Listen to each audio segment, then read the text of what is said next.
to Tripura Info News Update. A one-day extended meeting was organized by the Tripura Pradesh Youth Congress at Muktadhara Hall in Agartala, carrying forward the slogan, Jobs, Not Addiction. The event focused on raising awareness about unemployment and drug abuse issues among the youth of Tripura. Prominent leaders including Congress MLAs Sudeep Roy Baman and Birajit Simha, along with Youth Congress leader Neelkamal Seh, were present at the meeting. Speakers at the event emphasized the urgent need for job creation and demanded concrete steps from the government to address rising unemployment and drug addiction in the state. They also urged the youth to unite and fight for their rights through democratic means. The gathering saw active participation from Youth Congress members across the state and concluded with a strong resolution to intensify their movement in the coming days. Listen, what Congress MLAs Sudeep Roy Baman and Birajit Sinha said during the occasion. বসে থাকার আমাদের কথাগুলো বলছি এই কারণে আমাদের এখন বাড়ি বাড়ি প্রচার কাজ চলছে লিফলেটের মাধ্যমে সম্পূর্ণ করুন এই আগস্ট মাসের মধ্যে সেপ্টেম্বর মাসে ভোটার লিস্টের উপর জোর দিন এই ভোটার লিস্ট দিয়েই আগামী এডিসি নির্বাচন হবে জানুয়ারি এই যে এখন সেপ্টেম্বর মাসে কাজ হবে এই ভোটার লিস্টের ফাইনাল পাবলিকেশন হবে জানুয়ারির 5 তারিখ এবং এই জানুয়ারির 5 তারিখ এই পাবলিকেশনের নির্ভর করে ভোটার লিস্ট সেগ্রিগেশন হবে এডিসি এলাকায় এই ভোটার লিস্ট দিয়ে আগামী পুরো নিগম পুরো পরিষদ এবং নগর পঞ্চায়েত নির্বাচন হবে কাজে প্রত্যেকজন আপনারা অ্যালার্ট থাকবেন বিএলএ নিয়োগ করুন যারা নেতৃত্ব আছেন আমিও আমার এলাকার একটা বুথের আমি একজন বিএলএ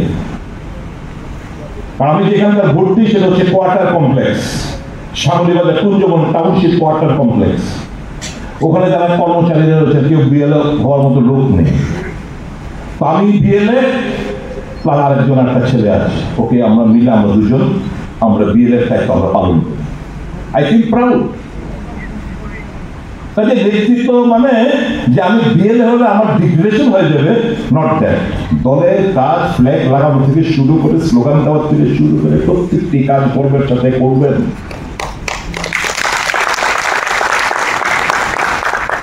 লিডার আমাদের একজন Rahul Gandhi is our leader, Khalid is our president and we all are workers of this party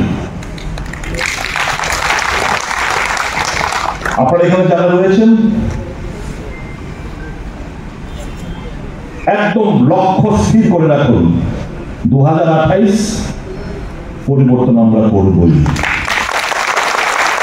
এই ফার্ম কনভিকশন নিন পরিস্থিতি এখন আমরা কেন যোগ দিচ্ছি বুথে বুথে বুথ সংগঠন বিএলএ কেন দিচ্ছি আজকে অগাস্ট মাস নেক্সট অগাস্ট অব্দি দেখবেন ব্যাপকভাবে বিশাল অংশের মানুষ আমাদের পার্টির সঙ্গে আরো জুড়বে এবং 2027 ফেব্রুয়ারি মার্চ এপ্রিল আপনারা জায়গা দিতে পারবেন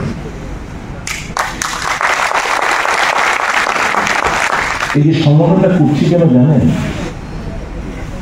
কেন যুব কংগ্রেস সংগঠনটা করছে কেন আপনাদেরকে প্রাধান্য দেওয়ার চেষ্টা হচ্ছে যুব সংগঠনটা কেন কারণ তখন যেন অপরচুনিটিস ক্লাস অফ পিপল সুযোগ সন্ধানীরা এসে যেন আপনাদেরকে পেছনে ঠেলে না দেয় আপনাদের জায়গা যেন ঠেলে না দেয়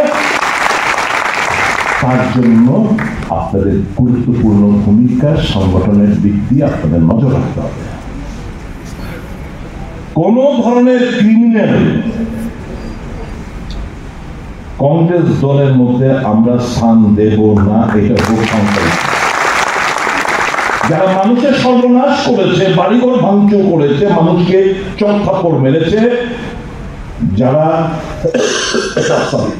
অন্যায়ভাবে মানুষ থেকে বলপূর্বক টাকা আদায় করেছে চাঁদা নিয়েছে মানুষের বাড়িঘর ভাঙচুর করেছে গাড়ি ভাঙচুর করেছে দোকান ভাঙচুর করেছে অগ্নিসংযোগ করেছে চোখ থাপ্পড় মেরেছে মাথা পাটিতে রক্ত ঝরিয়েছে তাদেরকে we will not induct in our party এটা হোক আজকের সংকল্প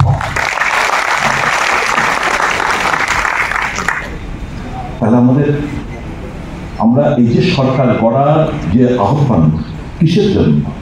ও হে হিন্দু, बाकी कोई धर्म नहीं रहेगा, एक देश रहेगा हिंदुस्तान, भारत इंडिया का नाम पोछ दो, मिटा दो। এই হচ্ছে তাদের চিন্তা ভাবনা। কাজেই এর বিরুদ্ধে প্রত্যেকটি মানুষ গর্জে উঠতে হবে, প্রতিবাদ করতে হবে। আমরা ঘৃণা জানাই আজকে সভা থেকে যেই মানসিকতার পরিচয় দিয়েছে বিজেপি এবং তাদের মুখপাত্র অমিত মালভিয়ার মাধ্যমে, এটা হচ্ছে অমিত মালভিয়ার বক্তব্য নয়, তাদের দলের বক্তব্য, অফিসিয়ালি সেগুলো এখানে তুলে ধরা হয়েছে। আমরা ঘৃণা বর্ষাই, আমরা প্রত্যেকটি ভাষাকে আমরা সম্মান জানাই, কিন্তু কেউ যদি ভাষাকে আসামি, এটা ক্লাসিক্যাল ভাষা, বাংলা একটা ক্লাসিক্যাল ভাষা, এই 11টা ভাষার মধ্যে আসামিজ রয়েছে, আমাদের বাংলাও রয়েছে। ইতিহাস যারা জানে না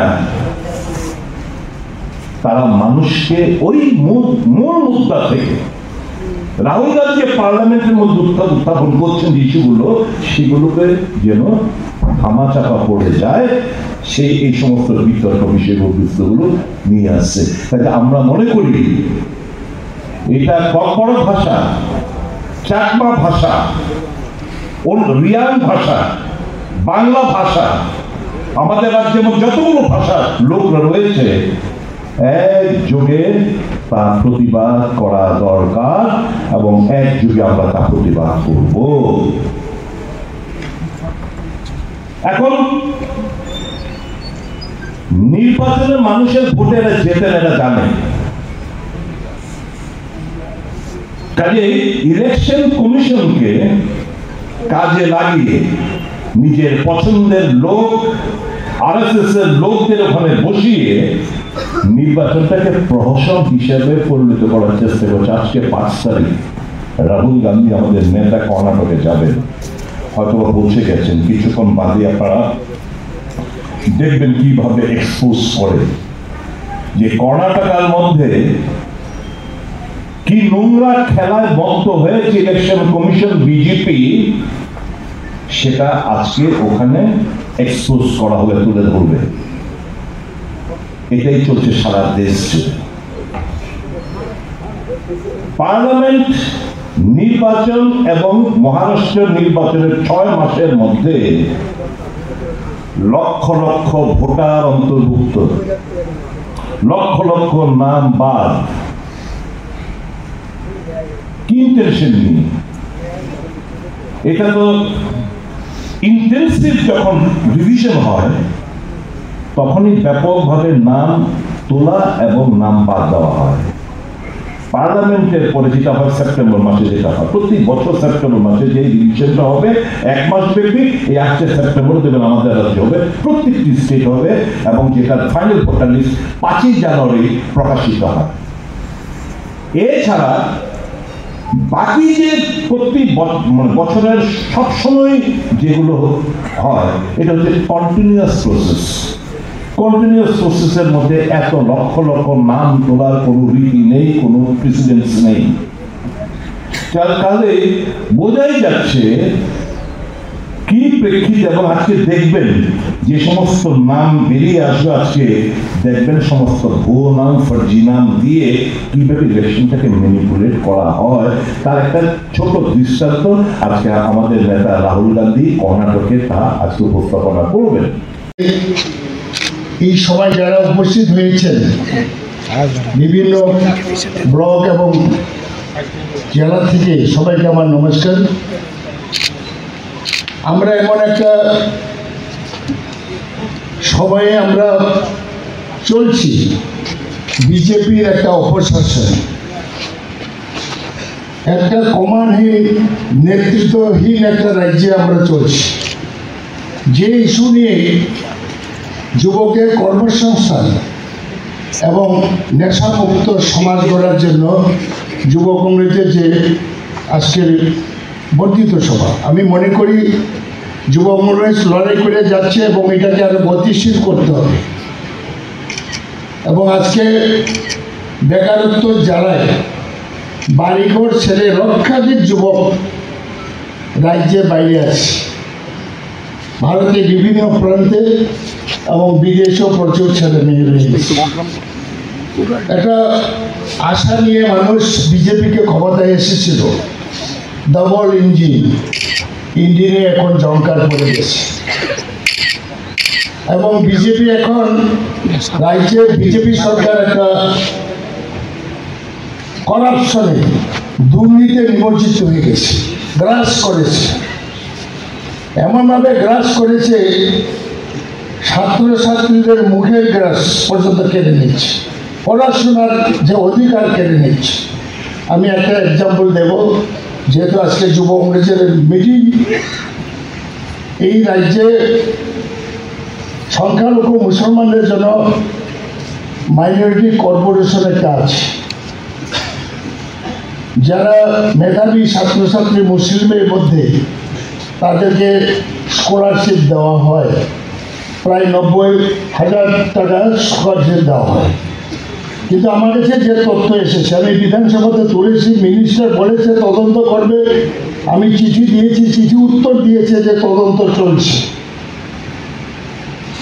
একটা কলেজে উদাহরণ দিচ্ছি, কর্ণাটকে। তারা এখানে বিজ্ঞাপন লিস্ট বেরিয়েছে, 30টা ছেলে মেয়ে ওই কলেজে ভর্তি হয়েছে এবং ওই কলেজে যখন আটিয়ে করে দেখা গেল এই 30 জন ছেলে মেয়ে আপনার কলেজে ভর্তি হয়েছে কিনা, স্টাইপেন্ড পায় কিনা, বলছে যে এই 10 জন ছেলে মেয়ে ভর্তি হয়েছে, 20 জন আমাদের কাছে ভর্তি হয়নি। অর্থাৎ ভুয়া আরো 20 জন। হাজার মুসলমানের ছেলে মেয়ের যে শিক্ষার অধিকার এরা কেড়ে নিচ্ছে। ওই যে 20 জন, 30 জনের মধ্যে 10 জন সঠিক পড়াশোনা করছে, গভর্নমেন্ট থেকেও স্কলারশিপ পাইছে। ওই যে 20 জন, এরা 6 ফেল, 5 ফেল, এরা কম্পিউটারে এরাদের 12 পাস দেখিয়ে 80%, 89% দেখিয়ে তাদের নামে স্কলারশিপ ঢুকানো হচ্ছে। এত বড় করাপশন। এই কয়েকদিন আগে আরো 50টা এরকম পাঠানো হয়েছে। সব তথ্য আমার কাছে আসছে। আমরা বিধানসভাতেও তুলব এবং প্রয়োজনে মহামান্য আদালতেও আমরা দ্বারস্থ হব এবং এই বিষয়ে যুবকরা এগিয়ে এসে প্রটেস্ট করার দরকার। মাইনরিটি সমাজ, মুসলিম সমাজও এই ব্যাপারে এগিয়ে আসার দরকার। বড় বড় কথা বলে বামফ্রন্টের সময়ে ত্রিপুরার অনেক মসজিদ, মাদ্রাসা, ঈদগাহ খাস করে দেওয়া হয়েছে। আগরতলা শহরে গেদুমিয়া মসজিদ খাস করে দিয়েছে কে? বামফ্রন্ট সরকার। সিপিএম সরকার গেদুমিয়া মসজিদ যে প্রাচীন মসজিদ, এটাও কিন্তু খাস। সেই কারণে মাইনরিটি ডিপার্টমেন্টের চেয়ারম্যান আছে, তারা ওইগুলো খবর নেওয়া দরকার। প্রয়োজনে আমি রেকর্ড দিতে পারি। আমি দীর্ঘ বলবো না, একটু বলবো যে ডক্টর মনমোহন সিং মন্ত্রিসভার বিরুদ্ধে মিথ্যা করাপশনে অভিযোগ দিয়ে মানুষকে বিভ্রান্ত করেছিল বিজেপি। আর আজকে ত্রিপুরাতে এই বিজেপি করাপশন, দুর্নীতিতে নিমজ্জিত হয়েছে। বিধানসভাতে সুদীপবাবু তুলেছিলেন ট্রাইবেল ওয়েলফেয়ার ডিপার্টমেন্টের মিনিস্টারের করাপশন। কেমন করাপশন? একটা ট্রাইবেল একটা বেনিফিট পাবে, এই ট্রাইবেল 5 বার পাচ্ছে, কারণ তার যে পাট্টা পায় গভর্নমেন্ট থেকেই 5টা করা হয়েছে কম্পিউটারে, 2 নম্বরে। সব ধরা পড়ছে আমার কাছে। করাপশন কত রকম, তদন্ত না করে কেউ যে অ্যাপ্লিকেশন দেয়, কিন্তু দিলে তো তদন্ত হবে, এটা তো তৈরি করা মিনিস্ট্রি থেকে, তাহলে কীভাবে হবে? কৈলাসের একটা এক্সাম্পল, সরকারের নিয়ম আছে পঞ্চায়েত সমিতির অনুমোদন ছাড়া কোনো বেনিফিশিয়ারি কাজ পেতে পারে না। এই মিনিস্ট্রি থেকে লিস্ট করেছে, সত্য মিথ্যা 2 নম্বরই 3 নম্বরই বলেছে এটা 6 করে। তার মানে দেখা যায় তদন্ত করে এক ব্যক্তি 3 বার পাচ্ছে, এই যে পাট্টাগুলো জাল করে, বিরাট করাপশন। আজকে কৈলাসহরে আমি বিধানসভায় তুলেছিলাম, বাংলাদেশে 12 ফিট উচ্চ করে বন্যা নিয়ন্ত্রণ বাঁধ হচ্ছে, তারপরে ভারত সরকার নরেশ্বরে বসে এখন 56 কিলোমিটার বাঁধ মেরামত চলছে। ঠিক আছে, ভালো কাজ চলছে। এর মধ্যে একটা বাঁধের কথা বলি, চণ্ডীপুর বিধানসভা কেন্দ্রে পুরান একটা বাঁধ মেরামতের জন্য 8 কোটি টাকা টেন্ডার দিয়েছে। এর মধ্যে মন্ত্রী বাহাদুর কাছে কন্ট্রাক্টর, বড় বড় কন্ট্রাক্টর যায়, স্যার 1 কোটি টাকা ঘুষ দিব, আমার কাজ দেন। না, হবে না। একজন কন্ট্রাক্টর 1 কোটি 20 লক্ষ টাকা দিয়েছে, এবারে 8 কোটি টাকা কাজ পেয়েছে, কাজটা ভালো হবে? এত করাপশন, একটা এক্সাম্পল দিলাম। করাপশনের বিরুদ্ধে আমাদের ময়দানে নামতে হবে ইউথ কংগ্রেসকে। যে দুইটা ইস্যু আছে এটা তো ভালো কথা, কিন্তু করাপশনের বিরুদ্ধে তথ্য সংগ্রহ করে বিভিন্ন স্তরে মুভমেন্ট জারি রাখতে হবে। আমি দীর্ঘ বলবো না, এই ইউথ কংগ্রেসের উদ্যোগ খুব ভালো, কারণ আমিও ইউথ কংগ্রেস থেকেই কংগ্রেস পার্টিতে যোগ দিয়েছি। প্রথমে ইউথ কংগ্রেস করেছি। আমাদের সময়ে ইউথ কংগ্রেস বড় কঠিন, 0 থেকে 1, 2, 3 করে আমরা করেছি combination. Subscribe to Tripura Info and press the bell icon so that you never miss any latest updates and news on Tripura.